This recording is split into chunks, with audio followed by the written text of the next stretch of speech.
মই খুবেই আনন্দিত আৰু মই আদিবাসী উন্নয়ন পৰিষদক আমি বিশেষকৈ দুৰ্গা হাজৰা ডাঙৰীয়া তেখেতৰ সমূহ বিষয়বিলাকক ধন্যবাদ জনাম।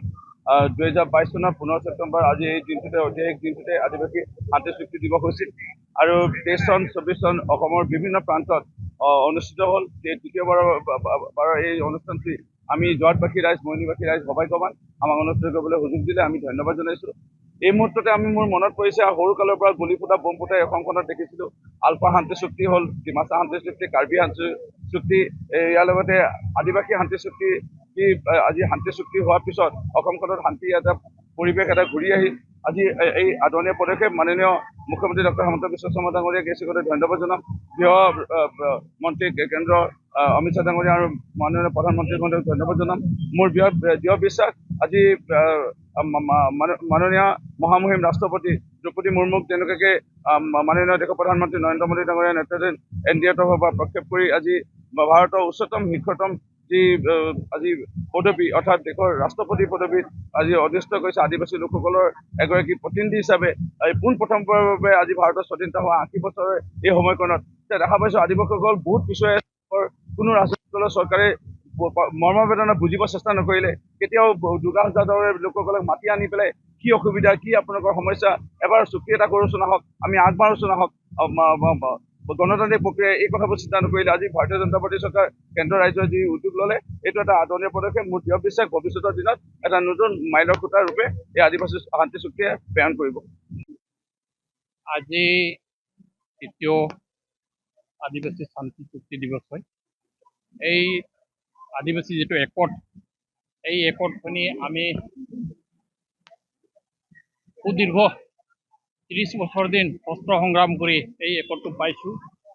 আৰু 2022 চনৰ আজিৰ দিনটোত আমি একৰ্ডটো কৰিছোঁ। আৰু এই একৰ্ড কৰাৰ আগতে আমাৰ বহুখিনি আদিবাসী জনগোষ্ঠীৰ মানুহ নিজৰ তেজ দিব লগা হৈছে, বহুখিনি মানুহ মৰিছে। মুঠতে এই চুক্তিখিনি তেজৰ বিনিময়ত পাইছোঁ আৰু সেইকাৰণে আজিৰ দিনটোত আমি স্মৰণীয় দিন হিচাপতে আদিবাসী শান্তি চুক্তিটো উদযাপন কৰি আছোঁ। লগতে আমাৰ ইয়াতে মোৰ মৰমৰ দাদা আছে, আমাৰ MP দাদা, আমাৰ মৰমৰ ভাইটি আছে, আমাৰ ৰূপজ্যোতি কৰ্মী, তেখেতসকলে সদায় সক্ৰিয় হৈ থাকে আৰু আমাক সহযোগ কৰিছে।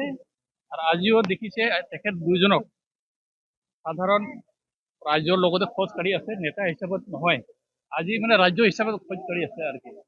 মইতো আপোনালোকে জানে মইতো বন্দুক ধৰা মানুহ আছিলোঁ, গতিকে চাৰেণ্ডাৰ কৰি দিলোঁ আৰু কি ক'ম আৰু। বাকীখিনি চুক্তিখিনি ৰূপায়ণ হ'ব লাগে, গোটেইখিনি জনজাতিকৰণ হ'ব লাগে।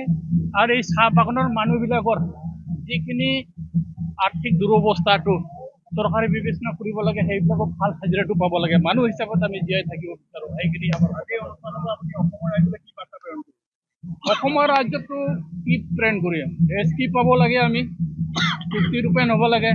আৰু চাহ বাগানৰ যিখিনি সমস্যা আছে, উজনি অসমত মেক্সিমাম চাহ বাগানৰ সমস্যাবিলাক দেখি থাকোঁ। এই চাহ বাগানৰ সমস্যাবিলাক সমাধান হ'ব লাগে।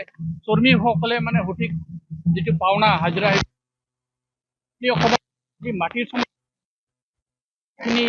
মাটিৰ পাট্টাটো পাব। আমি চৰকাৰক জনাই আছোঁ সদায়, আমি চৰকাৰৰ অংশীদাৰ হ'লেও চৰকাৰক জনাই আছোঁ। আৰু আমাৰ লগত দুইজন যিখিনি নেতা আছে, তেখেত চৰকাৰৰ প্ৰতিনিধি হ'লেও ৰাইজৰ লগতে সদায় থাকে আৰু ৰাইজৰ হৈয়ে ঘূৰি আছে। আৰু চিধা চিধি কথা। হয়, নাই, গোটেইখিনি সম্পূৰ্ণ হোৱা নাই, সেইটো সময় লাগিব।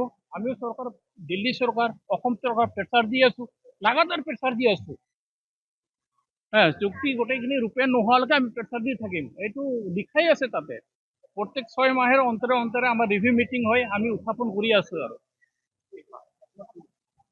যিকোনো খবৰৰ বাবে যোগাযোগ কৰক 7099017330 লগতে 7099017110 নম্বৰত।